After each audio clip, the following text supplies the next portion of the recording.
Shalom, shalom, bien-aimés. Donc, nous continuons avec nos enseignements et aujourd'hui, nous allons parler sur certains comportements qui se passent dans nos églises et ces comportements que le peuple de Dieu doit ouvrir ses yeux pour pouvoir vivre la liberté que Jésus-Christ de Nazareth a souffert pour nous sur la croix. Quand nous nous rappelons de ce que le sang précieux de Jésus est en train de faire, comment ça a coulé sur la croix pour que nous puissions avoir la liberté. Et bien c'est ça, le Seigneur veut que nous ayons la liberté. Et cette liberté-là, c'est la liberté de pouvoir lui servir, de pouvoir être membre de son Église. Et c'est pour ça que tout esprit de contrôle qui vient de nos leaders de nos églises, des pasteurs, des évangélistes, des apôtres, des prophètes, eh bien, nous ne devons pas être esclaves de leur autorité. Et c'est ça que le peuple de Dieu doit comprendre, que l'esprit de domination qui est en train de régner dans les églises, la crainte, la peur des pasteurs est quelque chose qui n'est pas bénéfique pour nos églises. Et c'est ça, l'esprit de contrôle, que les pasteurs et les hommes de Dieu sont en train de contrôler le peuple de Dieu, et c'est surtout pas ça l'idée. Et bien que le Saint-Esprit prenne le contrôle de ma bouche, que ce que je veux dire, que ce ne soit pas des paroles qui viennent de moi, que ce soit des paroles qui sont inspirées par le Saint-Esprit, et que les écailles tombent, que vos yeux s'ouvrent, vous allez connaître la vérité et la vérité va vous affranchir, bien-aimés. Que le vent impétueux du Saint-Esprit commence à remplir le lieu où vous êtes, que vous soyez dans la plénitude du Saint-Esprit. Et rappelez-vous, bien-aimés, Jésus-Christ de Nazareth est vivant, il est le Fils de Dieu, il est Dieu, il est celui qui a versé son sang sur la croix de Golgotha pour nous racheter de la main de Satan, pas les pasteurs, pas les hommes de Dieu. Eh bien, c'est lui, Jésus, qui mérite toute l'honneur, la gloire et la louange parce que c'est lui qui a fait le travail sur la croix de Golgotha pour que nous soyons libres, pas pour que nous soyons contrôlés. Et c'est ça que nous allons passer en revue des églises qui sont en train de planter la peur, qui est en train d'enlever la joie, la liberté dans le cœur de certains croyants. Et c'est ça que nous sommes en train de prévenir le peuple de Dieu, d'ouvrir leurs yeux et de faire très attention parce que le monde des ténèbres est en train de nous emmener vers un terrain de contrôle. Ils veulent nous contrôler, ils veulent nous dominer, ils veulent appliquer leur autorité sur nous et c'est ça que le peuple de Dieu doit refuser. Que l'esprit de contrôle des pasteurs, l'esprit de contrôle des mamans pasteurs doit quitter votre vie maintenant. Au nom puissant de Jésus de Nazareth, recevez votre libération. Tout esprit de condamnation qui vient des pasteurs, tout esprit des pasteurs qui veut vous empêcher de partir, prier aussi dans d'autres églises qui ne sont pas des églises qui sont affiliées à leur église. Tout esprit des pasteurs qui veut vous empêcher de pouvoir prier où vous voulez, comme vous le voulez, et bien que cet esprit-là vous lâche maintenant. Au nom puissant de Jésus-Christ de Nazareth, bien-aimé, vous devez avoir la volonté, comme le peuple de Bérée, d'étudier la parole vous-même et de connaître. Si votre pasteur vous interdit de lire des livres qui ont été écrits par d'autres hommes de Dieu, il vous donne pas la motivation d'étudier la parole, et bien aimé, vous êtes en train de vous éloigner de la connaissance et pourtant la connaissance doit venir. Le Seigneur veut demeurer en vous. Il veut que sa parole demeure en vous. Vous allez connaître la vérité et la vérité va vous affranchir. Chaque fois que nous disons que le peuple de Dieu doit connaître la parole, c'est très important, bien-aimés. Acte chapitre 2, du verset 1 au verset 4, nous parle de comment l'Église a commencé avec les 120 personnes qui étaient réunies ensemble. Ils étaient réunis ensemble dans la même maison. Le vent impétueux du Saint-Esprit est descendu sur tous les 120 personnes au même moment. Ils ont commencé à parler en langue et ils étaient remplis du Saint-Esprit. Il n'y avait pas de différence entre les apôtres et les autres. Les 11 apôtres inclus le 12e apôtre Matthias qui était donc choisi par tirage au sort pour remplacer Judas qui était donc mort. Et ben ils ont tous reçu le Saint-Esprit au même moment. Et quand Jésus avait dit qu'il va mourir et qu'il va ressusciter et que tout le monde doit rester à Jérusalem et attendre, jusqu'à ce que le Saint-Esprit va venir. Il n'a pas dit que le Saint-Esprit va venir seulement sur les pasteurs, sur les apôtres et sur les autres disciples et que certaines personnes ne vont pas recevoir le Saint-Esprit. L'Esprit de Dieu, c'est l'Esprit que le Seigneur met en nous pour pouvoir nous utiliser pour être ses instruments. Et c'est pour ça, le Seigneur ne fait pas de favoritisme. C'est pas un père qui fait le favoritisme. Il est là pour l'homme, pour la femme, pour les pasteurs, pour les autres chrétiens. Et c'est ça. Et c'est pour ça que vous ne devez pas partir dans une église où on est en train de vous emmener au contrôle. Ils veulent connaître ce que vous faites, quel travail vous faites. Ils veulent connaître quel habit vous portez. Ils vous interdisent ceci. Ils vous parlent de cela. Et des choses qui n'ont rien à voir avec ce qui est dans la Bible. Quand ils sont en train de sortir du contexte de la Bible, faites très attention. Bien aimé, le Saint-Esprit n'a pas fait de favoritisme. Abba, notre Père qui est aux cieux, notre Dieu, notre Roi, n'est pas un Père qui fait le favoritisme. Les mêmes pouvoirs, les mêmes dons, la même puissance, les mêmes onctions qu'il a données à vos pasteurs et aux autres hommes de Dieu, il a donné ça aussi à vous. Cherchez que le Seigneur demeure en vous et que sa parole demeure en vous. Et ce que vous allez demander au nom de Jésus-Christ de Nazareth, vous allez l'obtenir. Ce que le Seigneur nous demande de faire, c'est de vivre une vie de sanctification, loin du péché. Nous devons refuser le péché, renoncer au péché, que les péchés s'éloignent de nous, que ça s'éloigne de notre vie, que nous soyons des gens qui sont exemplaire, que notre comportement soit exemplaire, un comportement qui attire les autres vers cette lumière-là que le Seigneur est en train de faire briller sur nous et que les ténèbres s'éloignent de nous, que les ténèbres s'éloignent de nos églises.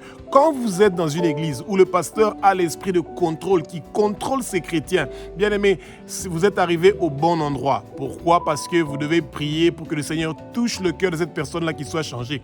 Et quand vous voyez que ce changement-là n'est pas en train de venir, peut-être que c'est le bon moment de faire un choix qui est sage, de ne pas être dans un milieu toxique, une église où vous ne bénéficiez de rien à part d'être dans des difficultés et être contrôlé par l'esprit de contrôle qui est en train donc de vivre, de s'animer, au lieu que ce soit le Saint-Esprit qui est en train de remplir ce lieu-là, c'est l'esprit de contrôle qui est en train d'animer nos églises maintenant. Il y a des leaders dans nos églises qui ne croient pas que le Seigneur peut parler à travers un des croyants qui sont dans leurs églises. Eh bien, le pasteur veut, ou l'homme de Dieu, ou le leader, il veut vous convaincre que le Seigneur peut vous parler seulement à travers lui. Donc, lui, il vous contrôle. Donc, entre vous et le Seigneur, lui, il est au milieu. Or, la parole nous dit que le seul médiateur entre nous, les hommes, et Dieu, c'est Jésus-Christ de Nazareth. Et le Seigneur nous parle à travers le Saint-Esprit. C'est le Saint-Esprit qui est le facilitateur. Le Saint-Esprit veut coopérer avec nous. Il veut travailler ensemble avec nous. Il veut que nous faisons des choses selon la volonté du Seigneur et non selon la volonté des hommes. Et c'est ça le problème qu'il y a. De nos jours, il y a beaucoup des hommes de Dieu qui pensent que eux, ils sont l'intermédiaire. Je ne dis pas que les consultations pastorales n'est pas une bonne chose. Quand quelque chose qui vous tient à cœur, que vous voulez discuter avec votre pasteur, il n'y a aucun souci. Mais vous ne devez pas penser que Dieu n'entend pas vos prières et qu'il peut seulement entendre vos prières à partir du pasteur. Il n'y a pas une formule magique de prière. Le Seigneur fait sa volonté. Eh bien, rappelez-vous de la prière. Que ta volonté soit faite dans le ciel, sur la terre et partout où nous sommes et dans toutes choses que nous faisons. Quand nous sommes chrétiens, des fois nous devons apprendre la patience. Des fois, nous devons attendre que la volonté du Seigneur se fasse dans notre vie et tout en attendant, nous continuons à persévérer comme la femme qui partait pour voir le juge tous les jours jusqu'à ce qu'elle a obtenu gain de cause. Et c'est ça, bien aimé, que personne ne vous convainc d'une manière ou d'une autre que le Seigneur vous écoute seulement quand votre pasteur prie pour vous. Non. Eh bien, c'est une grâce que vous avez un pasteur qui peut prier pour vous. C'est une grâce que les autres chrétiens peuvent prier pour vous. Mais il y a une plus grande grâce quand vous-même, vous faites confiance au Seigneur et que vous croyez qu'il entend, il écoute vos prières et qu'il exauce vos prières. Il y a des églises où les chrétiens sont menacés quand ils ne viennent plus à l'église. On peut même les appeler.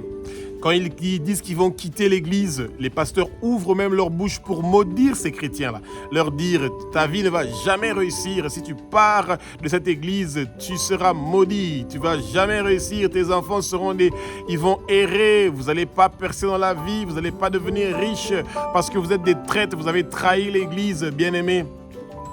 Toute église qui parle de Jésus-Christ, le chef, c'est Jésus. Ce n'est pas le pasteur. Et le pasteur doit avoir la ressemblance de Abba, notre Père qui est aux cieux, notre Dieu, notre roi et de Nazareth et du Saint-Esprit. Dieu ne nous maudit pas, il nous aime.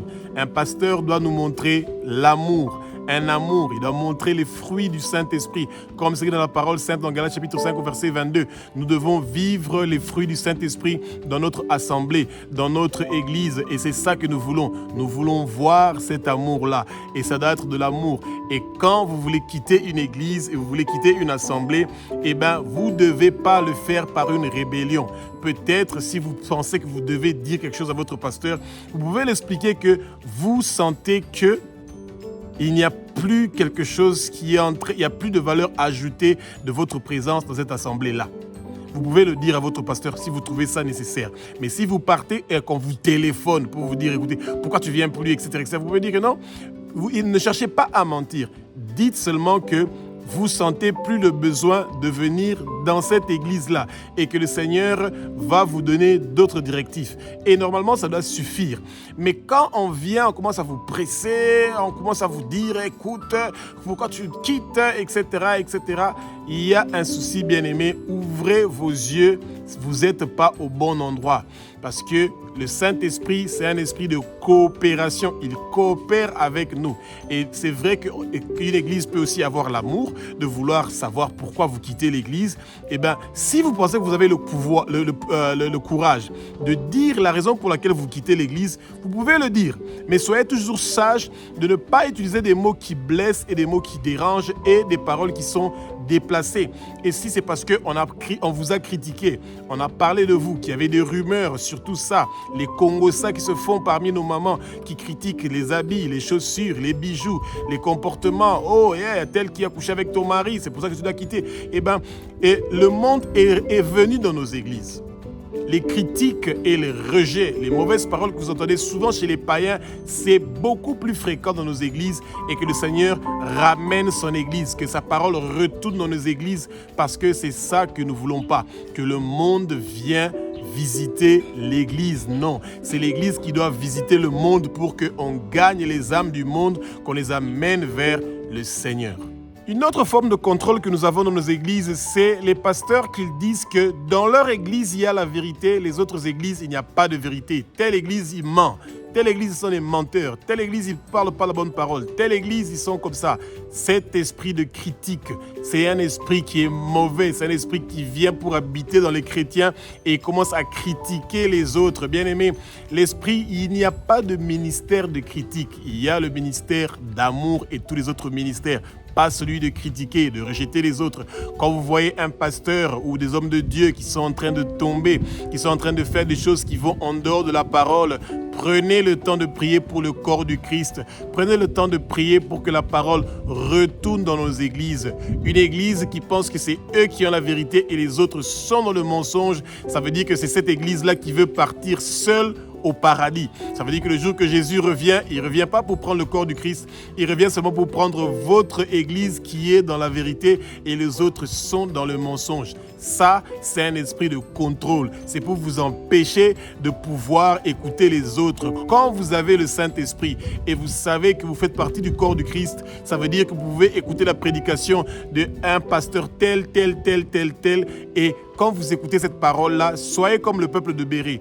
Partez dans la Bible et regardez si ce que vous avez entendu, si ce sont des paroles qui sont écrites dans la Bible et si ce sont des paroles qui viennent du Seigneur. L'esprit de contrôle s'est propagé tellement dans nos églises que quand il y a certains croyants des églises qui ont quitté l'église, et pourtant vous avez déjà une amitié avec eux, vous êtes de vous fréquenter, et que vos pasteurs vous disent que tu ne dois pas visiter les gens qui ont quitté l'église, c'est un esprit de contrôle. Bien aimé, ils trouvent ce temps-là où ces pasteurs pour chercher à contrôler autant de gens dans leurs églises, au lieu de trouver le temps de préparer des bonnes prédications qui va donner une valeur ajoutée à l'église et à l'assemblée de Dieu et au corps du Christ.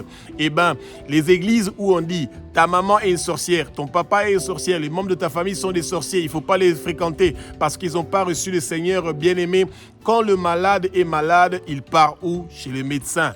Eh bien, c'est ça que nous devons faire. Les gens qui sont dans des difficultés, qui n'ont pas encore reçu le Seigneur dans nos familles, c'est nous qui sommes le sel de la terre, notre parole, notre voix. Le Seigneur veut nous utiliser comme des instruments qui vont être une bénédiction pour eux. C'est vrai que des fois, on a des gens qui sont toxiques, que nous devons éviter. Eh bien, si c'est le cas, il n'y a aucun souci. Que le Saint-Esprit vous donne les bonnes révélations, que le Saint-Esprit vous donne les bonnes éducations pour savoir comment faire pour éviter les gens qui sont toxiques. C'est bien de prendre une distance avec les gens qui sont toxiques, mais quand c'est votre pasteur qui vous dit ne fréquentez pas un tel parce qu'il n'est pas membre de notre église, ne fréquentez pas les membres de telle église. Et là, c'est l'esprit de contrôle bien-aimé. Quand on vous prive de votre liberté de pouvoir suivre les prédications ou de pouvoir suivre les enseignements de différentes autres églises, ce n'est pas un bon signe de penser que dans votre église, il y a la vérité et dans les autres églises, il n'y a pas la vérité. Écoutez ce que vous voulez écouter et ensuite, vous contrôlez si ces choses-là que vous avez entendues, c'est des choses qui se trouvent dans la parole. Il y a aussi des pasteurs qui veulent contrôler votre vie jusqu'à votre travail. Vous n'avez pas le droit de parler à des collègues qui sont des païens. Vous n'avez pas le droit de parler aux membres de vos familles qui sont des païens. Vous n'avez pas le droit de parler à vos païens, à des païens. Vous devez seulement parler avec les membres de votre église. Vous devez seulement vous accompagner. Ça, ce sont les caractéristiques d'un secte. Des gens qui veulent être ensemble avec eux et qui ont la même idéologie, les mêmes idées de secte, sectaire. Et c'est ça. Ou des gens qui sont des légalistes, que les gens qui ont des cheveux tels, des gens qui ont des habits tels, il ne faut pas t'accompagner avec eux. Bien aimé, votre comportement, votre lumière, c'est ça qui va éclairer les ténèbres. Quand vous restez à la maison, vous ne sortez pas dehors pour parler de l'évangile du Seigneur. Comment l'évangile va arriver vers ceux qui n'ont pas encore cru à la parole? Eh bien, le Seigneur veut vous utiliser comme son instrument. Même si vous pensez que vous n'avez pas les mots, eh bien, le Saint-Esprit va mettre les mots dans votre bouche pour utiliser les bons mots qui seront nécessaires pour pouvoir gagner le cœur des gens et les amener à Jésus. Ce n'est pas vous qui faites le travail pour gagner les âmes vers le Seigneur, c'est le Saint-Esprit qui fait ce travail-là. Et c'est pour ça, toute assemblée, toute église où on vous interdit de fréquenter les païens, eh bien, il y a un souci. Vous ne devez pas faire les choses que les païens sont en train de faire, mais vous devez être exemplaire quand vous êtes avec eux, qu'ils voient qu'il y a une lumière. Votre façon de parler, de vous comporter, que ce soit une façon qui est différente par rapport au comportement que ces gens-là ont. Il y a des églises où le pasteur est tellement zélé par l'esprit de contrôle, où les leaders de cette église-là sont tellement zélés par l'esprit de contrôle, eh bien, qu'ils vont souvent donner des prédications sur la soumission. La femme doit être soumise à l'homme. L'homme doit être soumis à son pasteur. Soumission, soumission, soumission. Galates chapitre 5 au verset 1 nous dit que Jésus-Christ de Nazareth a payé le prix sur la croix pour que nous puissions avoir la liberté. Nous avons parlé de ça au début dans Actes chapitre 2, du verset 1 au verset 4, que le Saint-Esprit est descendu au même moment sur les apôtres et sur les chrétiens. Que toute personne qui veut dominer, contrôler votre vie, bien-aimée, vous ne devez pas accepter cela, mais ne faites pas la rébellion. Eh bien, quand vous sentez que vous êtes contrôlé par les esprits de votre église, par des membres de votre église, ça veut dire que vous n'êtes tout simplement pas au bon endroit et vous devez avoir le courage de vous faire violence, de pouvoir quitter dans cet endroit-là où on veut que vous soyez soumis à un homme de Dieu au lieu d'être soumis à Dieu. Nous tous, nous sommes soumis à Dieu. Il n'y a personne qui demande ou qui prie à une autre langue que de prier au nom de Jésus. Tout ce qui se fait dans le monde, celui qui a reçu le nom qui est au-dessus de tous les noms, c'est Jésus-Christ de Nazareth et pas seulement lui n'a pas eu ce pouvoir-là. Nous tous, nous avons reçu ce pouvoir-là. Pourquoi nous avons besoin des pasteurs et des autres hommes de Dieu dans nos églises? C'est pour avoir une structure, une organisation, que nous soyons organisés et que ne faisons pas les choses dans le chaos et dans le désordre. C'est ça. Et le respect, l'amour doit être présent parmi nous et c'est ça que nous voulons. Et quand vous sentez plus de l'amour, le respect, l'ordre dans une organisation, dans une assemblée, ça veut dire qu'il y a un souci et que le Seigneur vous révèle comment vous devez faire et où vous devez être. Il y a certains pasteurs qui sont tellement zélés jusqu'au point où ils menacent même leurs chrétiens quand ils partent pour visiter d'autres églises. Ou un mari qui dit à sa femme, tu n'as pas le droit de partir à telle église. Ou une femme qui dit à son mari, tu n'as pas le droit de partir à telle église. Bien aimé, il doit avoir la liberté. Si l'homme pense que c'est cette église qui veut partir, il peut partir. Si la femme pense que c'est cette église qui peut partir, elle peut partir. Mais bien aimé, tout cela, on remet ça entre les mains du Seigneur. Pourquoi? La parole nous dit, aimez-vous les uns les autres. Et ça veut dire qu'il ne doit pas avoir de raison d'un conflit. L'esprit de contrôle, de contrôler ta femme, de contrôler ton mari, que le pasteur contrôle votre couple, votre foyer, ce sont des esprits de contrôle qui sont simplement des esprits démoniaques. Quand un homme sent que c'est à telle église que lui, il est en train de gagner quelque chose, qu'il est en train de recevoir une parole qui est en train de l'édifier, c'est bien. Si votre femme vient d'une autre église, que cette église là-bas, elle pense que c'est l'endroit où je continue à bénéficier, c'est bien. Mais bien aimé, vous voulez être unis, vous voulez bien être ensemble. Et c'est pour ça que vous voulez avoir la communion fraternelle d'abord ensemble au même endroit. Mais s'il y a un qui s'entête et qui veut absolument aller dans un autre endroit pour avoir la communion fraternelle, ne vous opposez pas à cela. Donnez cette liberté-là. Quand vous commencez à utiliser votre autorité pour obliger quelqu'un de venir ou de partir quelque part avec vous, et même si cette personne-là vient dans cet endroit-là, il ne va pas avoir ce que le Seigneur a prévu pour lui. Et pourquoi? Parce que cet esprit de contrôle-là est en train de déranger la compréhension de la parole ou de recevoir les faveurs et la bénédiction que le Seigneur avait prévues pour nous. Bien aimés, espérons que nous avons compris quelque chose sur cet esprit de contrôle qui est en train de déranger nos églises et que le Seigneur nous aide pour que nous puissions chasser cet esprit de contrôle-là qui laisse la place à l'esprit de l'amour. Que l'amour du Seigneur soit celui qui est en train de nous remplir, que le respect, que l'amitié puisse régner en nous, que les fruits du Saint-Esprit soient en train de jaillir et de remplir nos églises, que nous nous préparons avec beaucoup de persévérance pour le retour de Jésus-Christ de Nazareth, le Mashiach, le roi des rois, le Seigneur des seigneurs. Les noces sont pour bientôt et nous voulons être prêts avec des jolis habits et que notre cœur soit prêt pour les noces. L'époux, Jésus, vient récupérer son épouse, l'Église, au corps du Christ, et c'est dommage de voir que de nos jours, les gens font plus des guéguerres entre les églises au lieu d'être préparés pour le retour du Messie. Tous les signaux sont au rouge. Regardez les guerres, les conflits qu'il y a partout dans le monde entier.